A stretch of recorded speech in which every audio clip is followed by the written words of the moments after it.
noches. Programa 473 de Entre Ustedes y Nosotros. Dos bloques bien diferenciados tenemos hoy. En el segundo vamos a hablar del Consejo de la Magistratura de la Nación, porque hay elecciones para renovación de sus miembros. Y en el primero vamos a hablar del tema que más aflige en estos momentos a los argentinos, que es la economía.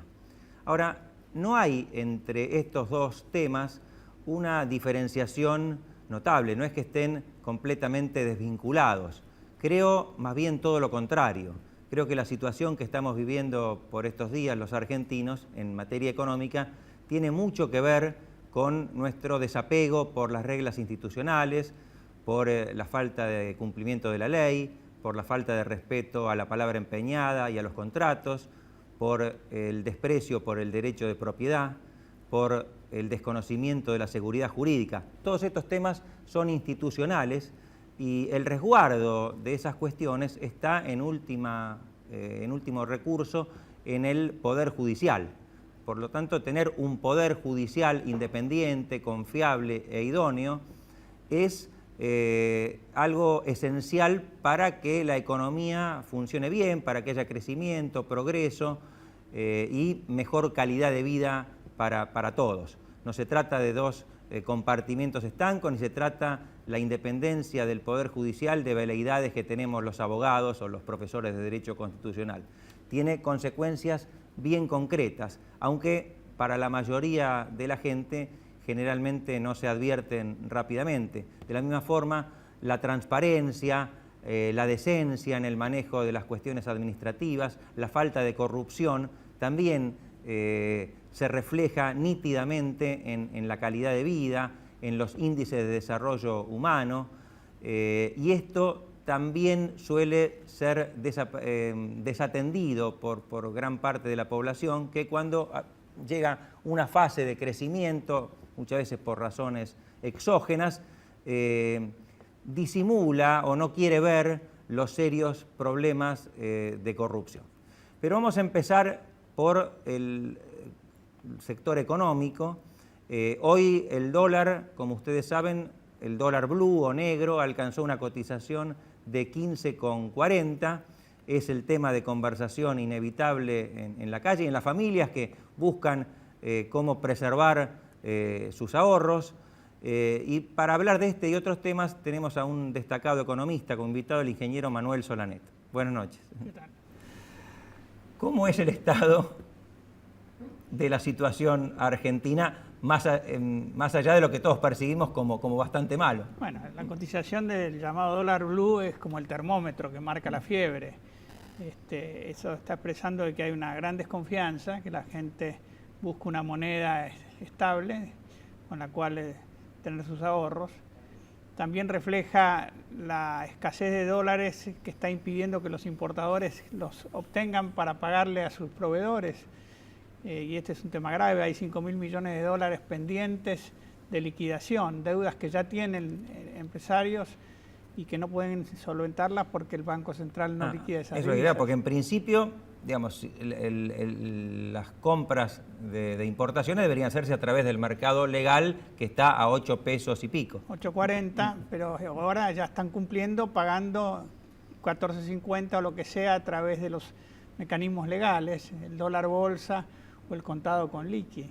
Y eso presiona la cotización del dólar paralelo para arriba. ¿Esos, el dólar bolsa o el llamado contado con liqui, a qué valor están aproximadamente?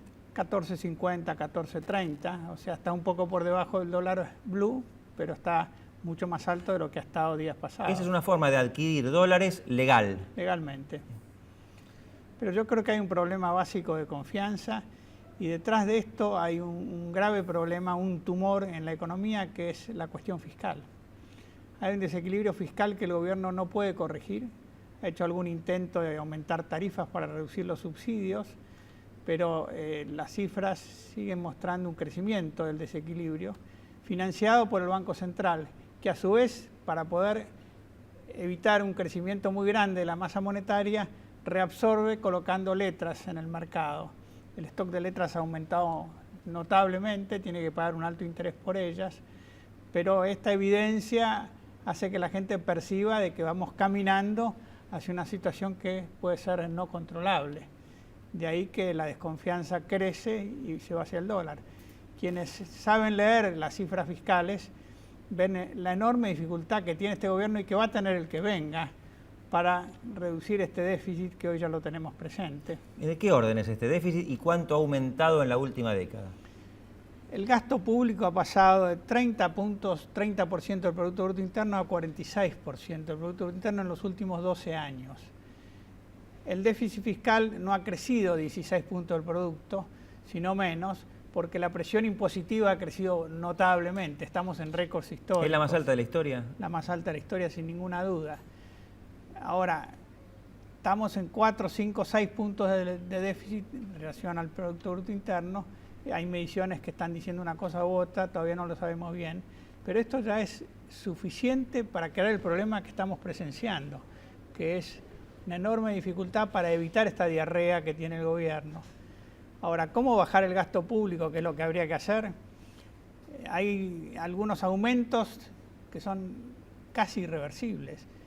El número de empleados públicos pasó de 2.100.000 a 3.500.000 en estos últimos 12 años.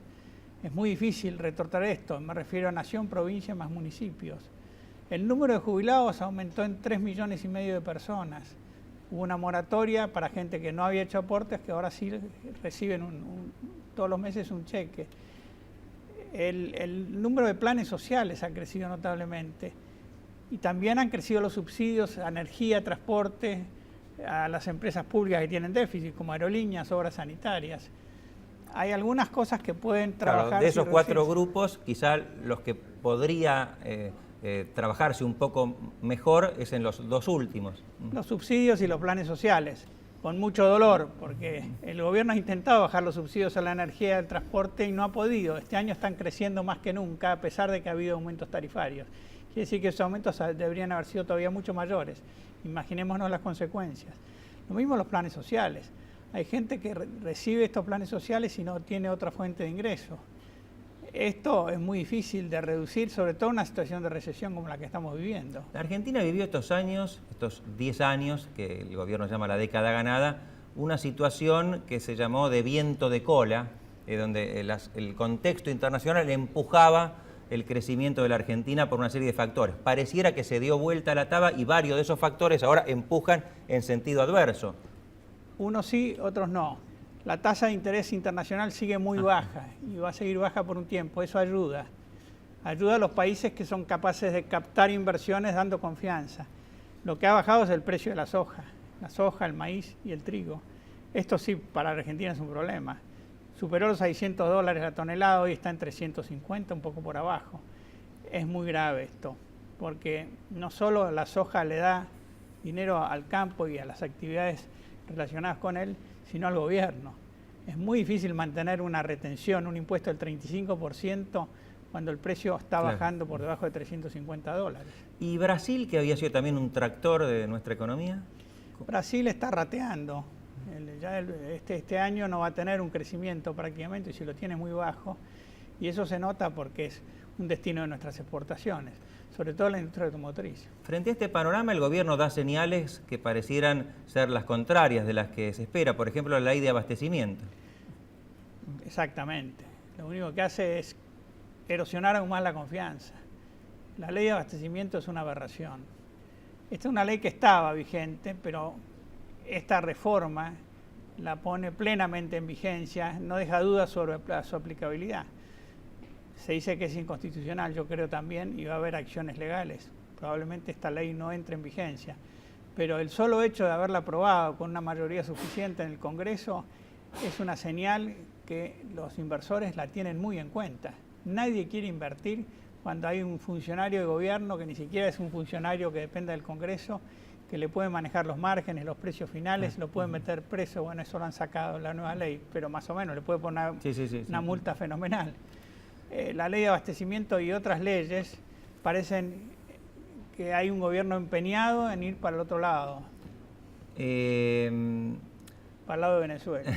Eso iba a decir, porque el gobierno habla de una especie de conspiración internacional que lideran los buitres, American Airlines, y va agregando personajes, pero estas aves tan perversas no se las agarran con otros países, sino con Venezuela y con la Argentina. Bueno, el gobierno, como no tiene las razones valederas, busca las teorías conspirativas. Y mucha gente las cree. Es muy fácil echarle la culpa a alguien. Se configura un cuco, un enemigo, que hay que luchar contra él. Aquellos que dicen, no, ese no es enemigo, son traidores a la patria.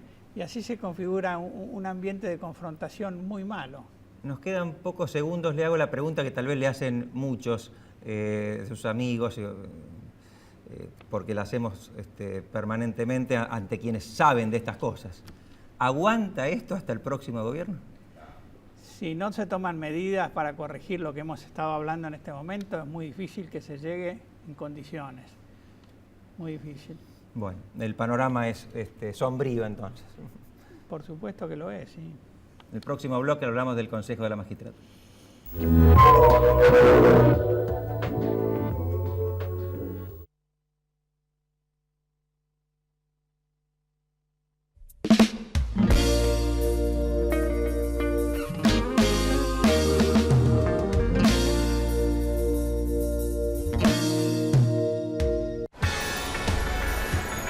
¿Sabías que podés hacerte controles de salud gratuitos en los hospitales públicos de la ciudad y en cualquiera de los centros de salud y acción comunitaria que están en los barrios? En la ciudad, la salud es prioridad. Por eso es pública, gratuita y de calidad. Buenos Aires Ciudad. En todo estás vos.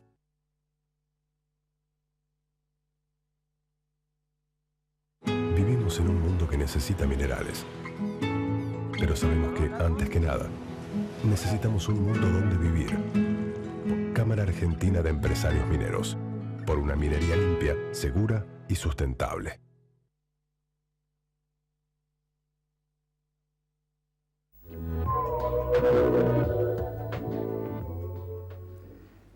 El viernes próximo, 26, hay elecciones en el Consejo de la Magistratura. Se elige al abogado que representa a los abogados del interior en ese organismo.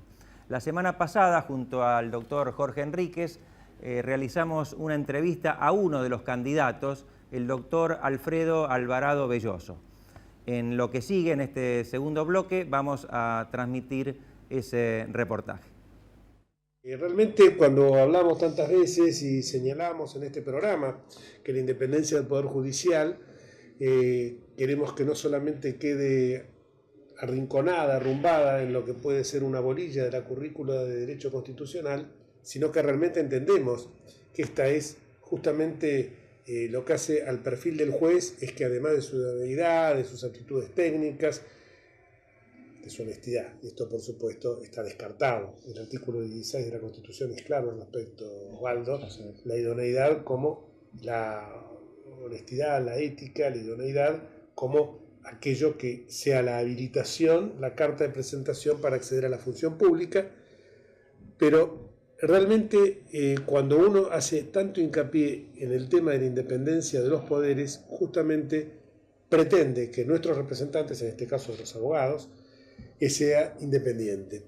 Y si bien el doctor Adolfo Alvarado Belloso puede recibir, como nadie, obviamente, muchas veces lo hemos comentado, Osvaldo, que ningún juez deja su ideología colgada en el saco cuando entra a su despacho, pero lo que se pretende es que justamente ese juez después, cuando tiene que juzgar, lo haga sin incurrir en valoraciones políticas que pueden ser, que son las que corresponden a que ejerzan los órganos que emanan de la voluntad popular. Y entonces me parece que presentar a alguien absolutamente independiente con una larga trayectoria, que puede recibir también apoyo de distintas vertientes políticas, de hecho hay algunos sectores que lo están apoyando, nuestro amigo Alvarado Belloso, pero me parece que esto es uno de los datos más significativos de tu candidatura, ¿no? Muchas gracias. La verdad ya dicha, yo soy un abogado en ejercicio actual de la abogacía. Me gusta decir abogado en la actividad que gasta suelo y pecha mostradores en los pasillos tribunalicios. Y que somos los que más nos sentimos con las injusticias que se hacen en nombre de la justicia, ¿no? Yo estuve muchos años en el Poder Judicial, la mitad de mi vida he sido juez, la otra mitad abogado. Durante todo ese tiempo enseñé Derecho Procesal. que de verdad es la asignatura más política de toda la carrera de abogado. La gente cree que es el derecho constitucional, que de verdad lo que hace es marcar cómo se ejerce el poder. Y el poder procesal lo que hace es acotar el poder al que más poder tiene. Quiero que ustedes reparen en que si el presidente quiere meterse en mi casa, le pide permiso a un juez. Si el gobernador se mete en mi casa, le pide permiso a un juez. Si el juez se mete en mi casa, no le pide permiso a nadie. Y es legítimo que así sea, porque ese señor es el que tiene que declarar la certeza de los derechos de los ciudadanos y hacerlos efectivos. Ese señor desde siempre ha sido un contrapoder. ¿Por qué? Porque desde el comienzo mismo de la historia ha sido nombrado por el poder de turno o andando el tiempo por los propios jueces. Y ninguno de los dos tipos de nombramiento dio resultado en la historia. En el año 94, lo recordamos todos, se hizo una nueva propuesta en la Argentina, y ahora sí del nivel constitucional. Buscar no solamente los funcionarios políticos en sus dos vertientes, ejecutivo y legislativo, también el Poder Judicial, sino también democratizando realmente la justicia. Pusimos en un órgano que nombrara a los jueces, a los abogados de la capital y del interior, que son los hombres que sufren la injusticia, ¿no es cierto? Que son los hombres que están golpeando las puertas en demanda de justicia. Pero también se puso a los académicos en una proporción que había un razonable equilibrio entre todos ellos. Y eso se hizo constitucionalmente. Sí, en realidad el equilibrio está dado entre los estamentos de los jueces, los abogados y los legisladores. Los académicos científicos quedó como para que hubiera algún representante. Exactamente. Pero las leyes posteriores que reglamentaron esto alteraron este equilibrio. ¿no? Pero atención a esto. El poder se hizo primero para administrar el poder, que no lo administra. Segundo, para capacitar a los jueces, que no los capacita como tendría que capacitarlos. Y tercero, para dar las altas y las bajas judiciales. Para dar las altas judiciales, los abogados hemos sido excluidos. Totalmente, sí. Es decir, los que sufrimos la injusticia no podemos colaborar en el nombramiento de nuestros jueces, ¿no? Y eso me parece de extrema gravedad. Habría que volver al sistema original. Me parece sería bueno para la República. ¿Al sistema original a qué se refiere? A que los abogados estén presentes en todo momento. A la primera ley. Claro, la primera ley, claro. En la ciudad de Buenos Aires, vos sabés que en la ciudad de Buenos Aires nosotros siempre lo decimos, esta caprichosa fórmula del artículo 114 de la Constitución, que habla de una equilibrada proporción entre los órganos de la representación política, dio motivos a que se pudiera manipular por vía absolutamente legislativa la composición de todo eso. Lo hizo el menemismo y lo hizo el kirchnerismo. En la ciudad, como constituyentes nosotros, a mí me ocupó el honor de presidir la Comisión de Justicia y Seguridad, establecimos claramente en la Constitución 3 representantes de la legislatura, 3 representantes de los magistrados y 3 de los abogados. Por esto mismo que vos estás señalando tan acertadamente, ¿no? Y es más, lo que nosotros propiciamos siempre es que haya una equiparación entre aquellos, por eso es tan bueno que vos hayas estado en los dos lados del mostrador, como decimos en la jerga tribunalicia, que haya una equiparación entre aquellos que vienen con una carrera judicial y que son arrolladoramente superiores en cuanto al puntaje, que a lo mejor una persona, un abogado de a pie, como bien lo definiste vos, que lleva 30 años pateando tribunales, y quiere acceder a la magistratura y entonces se ve que está corriendo con desventaja, ¿no? Bueno, pero para eso hay lugares donde funciona muy bien esto. Claro. Por ejemplo, el sistema de elección de jueces en el Brasil, al cual estamos tan lejos, tan ajenos por la diferencia idiomática, es una cosa casi perfecta. Miren ustedes, al nivel inferior, al primer grado de conocimiento, no se puede entrar sino por concurso. El concurso es muy relativo. Usted está concursando una materia de fondo, que es el delito, que es el preterintencional. Pero hay cosas que no se concursan, y esto es grave. No se concursa, por ejemplo, la gestión judicial. Claro. La gestión tribunalicia de todos los días, preguntar a un testigo, tomar un juramento, regular un honorario, hacer un careo, eso no se concursa, y en general eso no se sabe si no se ha tenido una experiencia previa, ¿verdad? Pero además hay cosas que no se pueden concursar. Por ejemplo, la honestidad de espíritu. ¿Cómo la concursas? como concurso la honestidad de bolsillo, la decencia, la contracción al trabajo, el respeto irrestricto a la Constitución. ¿Cómo lo concurso? Me gusta decir una cosa que yo le llamo cultura trasera, ¿no? Sentarse en una silla, estar 4 horas de una audiencia sin levantarse y estando presente en las cosas que pasan en la audiencia. Pues después se me van. Seguro. Después no se puede discutir, deliberar acerca de algo que yo no presencié, ¿verdad? Pero eso no se concursa. Y creo yo que hay que concursarlo, ¿no? Y Bueno, es un poco difícil en algunos casos. Claro. Hay un decentómetro. pero mire, no, pero los brasileños lo hacen y bien. ¿Cómo? Mire, acá no tienen más remedio que ingresar por cómo se sabe de la colación o del delito. Pero cuando vamos a la Cámara, ahí es donde radica efectivamente el poder. Por ejemplo, en la Cámara de San Pablo hay 440 camaristas para resolver 800.000 recursos. O sea, un número excesivo, pero para hacer frente a lo que estamos haciendo con este, ¿no? Mire, cuando llegamos a la Cámara, todo el estamento de segunda instancia se ha dividido en quintinas. Y ahora cada quintina va a seguir su propia suerte. Por tanto, cada 5 camaristas brasileños, uno entra por riguroso orden de antigüedad en la escala inferior. Con lo cual a los viejos le damos la chance de que alguna vez puedan subir. El más viejo va a subir siempre 1 de cada 5. Y sube a menos que la mayoría simple del total de camaristas en votación secreta y obligatoria le ponga una bolilla negra. En cuyo caso, la única vez que yo conozco que esto ocurrió, el juez renunció, no a la Cámara, renunció al Poder Judicial. La vergüenza lo llevó a irse afuera. Los 2 que siguen entran por un concurso que ellos lo llaman merecimientos. Pero que rinden la colación, rinden sentencias dictadas, sentencias confirmadas, sentencias revocadas y sentencias abogadas. Y algo muy importante, el índice de recusación que el juez tiene en primera instancia. Un abogado sabe que si un juez se lo recusa sistemáticamente, es porque algo huele a podrido en Dinamarca, diría el chef, ¿no es cierto? El juez es moroso, el juez no sabe derecho, tantas cosas pueden ocurrir. Por tanto, esto se hace por estricto merecimiento, pero de esas cosas, de sentencias confirmadas, de sentencias dictadas en plazo.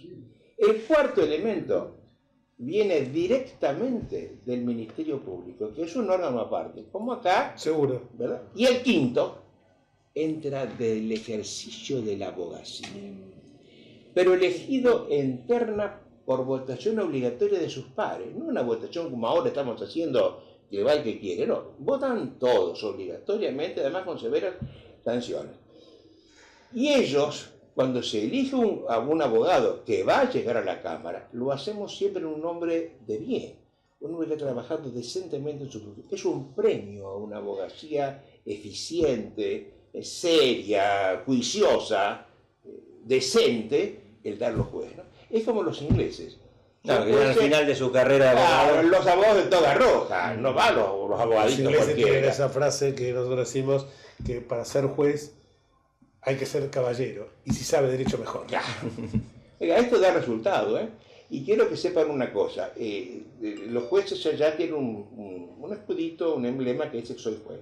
Pero los jueces que vienen por la abogacía tienen un pie abajo que se llama quinto constitucional. Y lo tienen a mucha honra, porque son jueces que han sido elegidos precisamente por el voto de sus pares y como premio a una abogacía leal y seria. Muy bien, usted es de Rosario. Yo soy Rosario. Toda su vida, Nick. fue juez y abogado en Rosario. Siempre en Rosario. Sí. Y profesor. Y profesor de Derecho Toda mi vida Procesal. allí, ¿no? Sí. Es uno de los catedráticos, corre por nuestra cuenta, más importantes de Derecho Procesal de la Argentina. Bueno, corre por su cuenta. ¿Cuáles serían las 4 o 5 propuestas que vos enarbolarías o banderas que llevarías al Consejo de la Magistratura? Primero, cambiar el sistema primero ingresar al sistema de elección. Es decir, hacer cumplir la Constitución en toda su extensión. Yo soy muy amigo de decir que la Constitución, si no me gusta, debo acatarla. Y si no me gusta, la cambio y la sigo acatando hasta que la cambie, ¿no? Pero me gusta asumir la palabra república. Ustedes van a recordar esto. Hace 30 años, el entonces candidato a presidente, Raúl Alfonsín, nos hacía rezar el preámbulo de la Constitución parados acá. Un credo laico. Un credo laico, ¿verdad? Y cerró su campaña en Rosario. En Rosario, con la mano en el corazón, diciendo precisamente esto, ¿verdad? Pero además, Alfonsín nos enseñó, y bien, que en democracia se come, se vive y se educa, era la frase de él, ¿verdad? Y afortunadamente eso los argentinos lo aprendimos, hasta el día de hoy. Siempre esperanzados en un futuro preñado de buenos augurios, ¿verdad? Pero nadie reparó, especialmente nosotros, en que la democracia es una palabra que marca el origen del poder y no hacia la esencia de la república, que es lo que también somos. Una democracia republicana que por esencia tiene que tener división e intercontrol de funciones y de poderes. Y eso no lo tenemos hoy. Por tanto, yo lo que aspiro es tener una república que respete su constitución. Hablamos de Alfonsín, hablamos también de otros apoyos que ha recibido, como por ejemplo del PRO, de los abogados PRO de todo el país, de otras vertientes políticas. El PRO me da a mí, el fiscal me da la estructura para poder hacerlo. Porque desde la calle no se puede participar en elección de nacional con 80 y tantos colegios. Ahora, lo importante es que esa independencia estoy resuelto a mantenerla a todo tránsito. Eso es lo más importante. Y te digo más, no sé si vos compartirás, yo no voto, nosotros no votamos en provincia porque hemos votado en capital. Sinceramente es la primera vez que tenemos la posibilidad de charlar y ha sido un gusto realmente hacerlo porque, primero por la enjundia que tenés como jurista, y en segundo término, esto que estás señalando permanentemente, que es una abogacía al servicio de la resolución de los conflictos de la gente, independiente, pero también que respete al abogado. Eso parece esencial, ¿no? Eso es muy importante, ¿eh? El abogado en muchas leyes argentinas es un coadyuvante esencial de la justicia. No hay justicia sin abogado, que es el que presenta el caso y que lo ayuda al juez a resolverlo, ¿no? Los abogados estamos siendo dejados de lado en algunos tribunales, por el destrato, por el ninguneo, por algunas cosas que estamos sufriendo. Yo estoy contra eso. Me parece excelente. Muchísimas gracias. Muchas gracias. Y realmente no voto en provincia, pero si no... Y nosotros nos vamos hasta el próximo martes, si Dios quiere. Chao.